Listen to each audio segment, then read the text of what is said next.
Toujours avec Elisabeth Assayag à mes côtés et avec notre coach aujourd'hui, Mathieu Davy. On a tous, quand on était enfant, souvenez-vous, eu un bateau gonflable pour aller s'amuser à la plage. Mais quand on est plus grand, le bateau, ça ne se transporte pas. Enfin, si, désormais c'est possible. Bonjour Marion Excoffon. Bonjour Raphaël Duchamp. Merci d'être avec nous. Vous êtes la cofondatrice de Tiwal. Vous vous êtes lancée en 2012. Alors je crois que c'est justement une histoire d'enfant et de grand, une histoire personnelle qui vous a donné envie de créer ce bateau gonflable. Je dis bateau, je devrais dire voilier. Racontez-moi, vous faisiez de la voile petite et avec votre père, c'est ça? Voilà, exactement. Et petit Glindock, donc à Hervé Castinel, c'était donc sur un First 30, donc de Beneteau, bateau de mon grand-père puis de mon père, sur lequel on a très bon bateau. Et d'ailleurs, je navigue toujours dessus. Je peux pas m'en défaire. On va pas le déconstruire celui-là. On va pas le déconstruire. Déconstruire, non, je peux vous dire que. Et en fait, j'ai toujours navigué sur ce bateau depuis toute petite.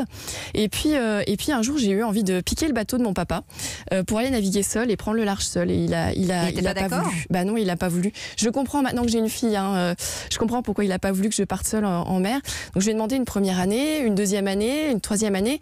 Et là j'ai dit écoute papa, là ça commence un petit peu à faire maintenant.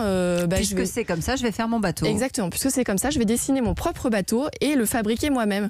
Et donc c'est ce que j'ai fait. Donc je suis donc designer industriel et donc j'ai souhaité dessiner un bateau qui soit vraiment différent de ce qu'on voit aujourd'hui, un bateau sans contrainte. C'est-à-dire pas d'anneau à avoir pour amarrer son bateau. Et alors comment est-ce que comment vous arrivez à l'idée d'un bateau qu'on gonfle et qu'on dégonfle? Et c'est bien simple. En fait, j'ai regardé un petit peu tout ce qui se passait dans le domaine de la voile. Donc tous ces bateaux donc je parle plutôt de la voile légère, oui. Ce qu'on appelle les dériveurs. Donc tous ces bateaux qui sont difficiles à gréer. Parfois on met 1 heure à agréer son bateau. Il faut une cale de mise à l'eau, il faut un chariot de transport, il faut pouvoir le stocker aussi. Alors quand on le stocke dans le garage, ça demande de l'entretien, les bateaux vieillissent, s'abîment.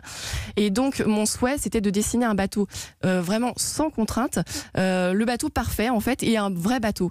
Et du coup j'ai commencé à faire des recherches, pas mal de maquettes et je suis arrivée sur un matériau qui s'appelle le drop stitch, qui est un matériau qu'on gonfle à haute pression. Ça ressemble à quoi ce matériau? Alors il faut imaginer 2 parois de textile et entre ces 2 parois de textile, on a des fils qui sont tendus. Et donc, il faut imaginer comme une enveloppe avec ce matériau-là. On met de la haute pression à l'intérieur. Tous ces fils se tendent et on a un matériau qui est très très rigide une fois gonflé. Ce qui est très intéressant finalement dans ce domaine-là, puisque une bonne carène, c'est une carène rigide. Et pour moi, ce qui était intéressant, c'est que du coup, on peut avoir un bateau qui peut rentrer dans des sacs, qu'on peut mettre dans le coffre d'une voiture, on peut mettre à l'eau absolument n'importe où. On n'a pas besoin de chariot de mise à l'eau, on n'a pas besoin de remorque, on peut n'importe quelle plage partir au large. Et l'autre intérêt également de ce matériau, c'est que c'est un matériau aussi qui apporte beaucoup de confort finalement. On est sur du gonflable, même s'il est assez, il est très rigide. Oui. Et du coup, c'est vraiment très très intéressant en termes de navigation.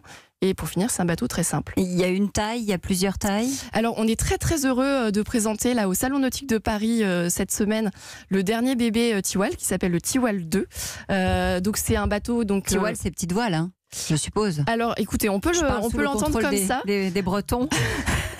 on peut l'entendre comme ça. Je sais pas, c'est à vous de nous dire. Alors en fait, Tiwal, c'est un nom qu'on a créé, un nom à consonance effectivement bretonne, qu'on peut comprendre partout dans le monde, prononcer partout dans le monde.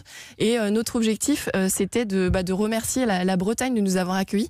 Donc il faut savoir qu'on est basé à Vannes, dans le golfe du Morbihan, et qui nous a accueillis pour développer ce projet et cette belle entreprise. Vous en avez vendu 1 millier, c'est ça? Oui, 1 millier dans le monde, en plus de 50 pays dans le monde, on fait 65%. Et tout est fabriqué en France? Non, tout n'est pas fabriqué en France. On aimerait beaucoup, mais par contre, on est très très fiers de dire que 50% de nos fournisseurs sont en France et notamment en Bretagne. Alors pas à Lorient, du côté de par exemple d'Arzal ou de la presqu'île de Ruisse. Et c'est un vrai bonheur de travailler en proximité avec ces artisans. Alors que dit notre coach? D'abord, c'est un bonheur de mentionner le Morbihan, premier département de France, évidemment.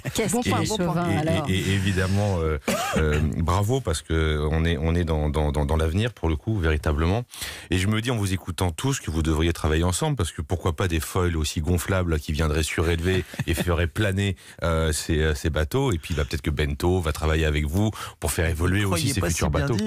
Donc pour les foils en plastique, travailler peut-être entre vous. Et puis vous avez compris ma marotte de la journée sur l'environnement. Comment s'assurer que ces matériaux-là soient biodégradables, soient résistants. C'est quoi votre position là-dessus? Alors d'abord, j'ai envie de dire une première chose, c'est que l'intérêt de ce bateau, c'est que comme il tient dans 2 sacs, il tient aussi dans 2 cartons. On fait 65% de nos bateaux à l'export, et on est aussi très fiers de dire qu'on n'a pas besoin d'énormes containers pour envoyer ces bateaux partout dans le monde. Ensuite, j'ai envie de dire que la pratique de la voile, c'est aussi découvrir la nature, découvrir les côtes et profiter de cette nature. Et donc c'est quelque chose de quand même de très important aussi pour sensibiliser, que ce soit les jeunes ou les plus grands. Et ensuite, au niveau du matériau, effectivement, c'est une vraie problématique auquel on discutait justement hier avec d'autres fabricants. Et on va continuer à en parler ensemble ici même sur Europe 1. Il est 13h28.